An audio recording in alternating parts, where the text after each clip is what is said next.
Aujourd'hui, on réalise qu'un virus avec un taux de mortalité relativement faible est suffisant pour mettre l'humanité en PLS. Mais d'après le scientifique américain Michael Greger, ce n'est qu'une question de temps avant qu'un virus 100 fois pire apparaisse. Et ce virus nous viendra très probablement de la poule.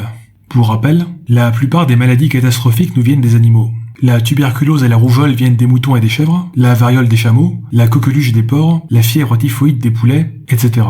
En 1997 est apparue la grippe H5N1, avec un taux de mortalité de 60%, mais heureusement peu transmissible à l'humain. Mais à quelques mutations près, cela pourrait changer. Et ces mutations, nous faisons tout pour augmenter les chances qu'elles se produisent. Nous consommons 65 milliards de poulets par an, sans parler des autres animaux d'élevage. Et 90% de la viande animale provient d'élevage industriel massif. Bon alors, il y a déjà de bonnes raisons de critiquer l'élevage industriel actuel, comme la souffrance animale, ou sa contribution importante au changement climatique. Mais même si on se fiche complètement de ces deux aspects, on devrait quand même être très préoccupé par le fait que ce sont de gigantesques usines à maladies. Déjà, les conditions sanitaires sont très mauvaises. Les animaux sont compactés à l'extrême dans de gigantesques hangars, l'air y est mal renouvelé et saturé d'ammoniac issu de la décomposition des excréments. Le stress causé par ces conditions d'élevage affaiblit le système immunitaire des animaux. Et pour ne rien arranger, ils sont souvent génétiquement identiques, et donc très vulnérables à un même virus. D'après Greger, c'est la combinaison parfaite pour l'émergence et la propagation de nouvelles maladies. Lorsque ce modèle d'élevage a été adopté en Asie dans les années 90, par exemple, cela a créé une explosion de nouveaux virus. D'après le biologiste Rob Wallace, les élevages industriels sont la meilleure façon de sélectionner les pathogènes les plus dangereux possibles. Les personnes qui travaillent dans ces élevages sont également très rapprochées les unes des autres. Et comme on tend à échanger de plus en plus d'animaux d'élevage à l'international, cela augmente encore le risque de pandémie. Et attendez, il n'y a pas que les virus, il y a aussi les maladies bactériennes. Pour compenser les mauvaises conditions d'élevage, les animaux sont généralement shootés aux antibiotiques, ce qui, à terme, crée des maladies bactériennes résistantes aux antibiotiques. Chaque jour qui passe, ces élevages ultra compacts font de la sélection naturelle intensive pour que de telles bactéries apparaissent. Et si elles se transmettent aux humains,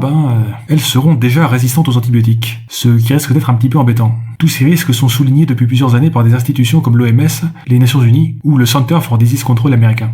Bref, chaque année supplémentaire où on continue de produire des gigatonnes de viande animale dans les conditions que je viens de décrire, en quelque sorte, on joue à la roulette russe avec une nouvelle pandémie potentiellement apocalyptique. Par exemple, un virus qui combinerait la contagiosité du Covid-19 avec la mortalité de 60% de la grippe H5N1. Bon alors, maintenant que j'ai bien cassé l'ambiance, qu'est-ce qu'on peut faire pour réduire ce risque? Déjà, il y a probablement beaucoup de gens qui seraient prêts à payer un peu plus cher pour de la viande produite dans de meilleures conditions. Plus d'espace entre les animaux, meilleure aération, plus grande diversité génétique, autrement dit, de la viande qui contribue moins à la souffrance animale, au changement climatique et aux risques pandémiques. Les États pourraient également intervenir et imposer de meilleures normes d'élevage. Certains pays ont un système bonus-malus pour taxer les véhicules les plus polluants, et reverser cela en bonus aux véhicules les moins polluants. On pourrait imaginer la même chose avec les conditions d'élevage. Cela dit, il semble difficile de combiner ces meilleures conditions d'élevage avec notre hyper-consommation de viande actuelle. Non mais sérieusement, aujourd'hui, on se goinfre de viande jusqu'à en tomber dans les pommes. Même d'un point de vue strictement diététique, c'est pas justifié. Certains peuvent devenir végétariens, mais à défaut, on pourrait déjà réduire notre consommation moyenne de viande, par choix individuel ou par des politiques d'incitation publique. Mais la piste la plus prometteuse, selon moi, ce sont les viandes alternatives. Par exemple, les viandes végétales du genre Impossible Burger, qui s'améliorent d'année en année. Mais encore mieux, on pourrait investir massivement dans la recherche en viande cultivée, c'est-à-dire produire la même viande qu'on est habitué à manger, mais sans passer par des animaux. Et si vous voulez en savoir plus, je vous invite à regarder un récent panel de la conférence Tomorrow for Good sur le sujet, voir dans la description.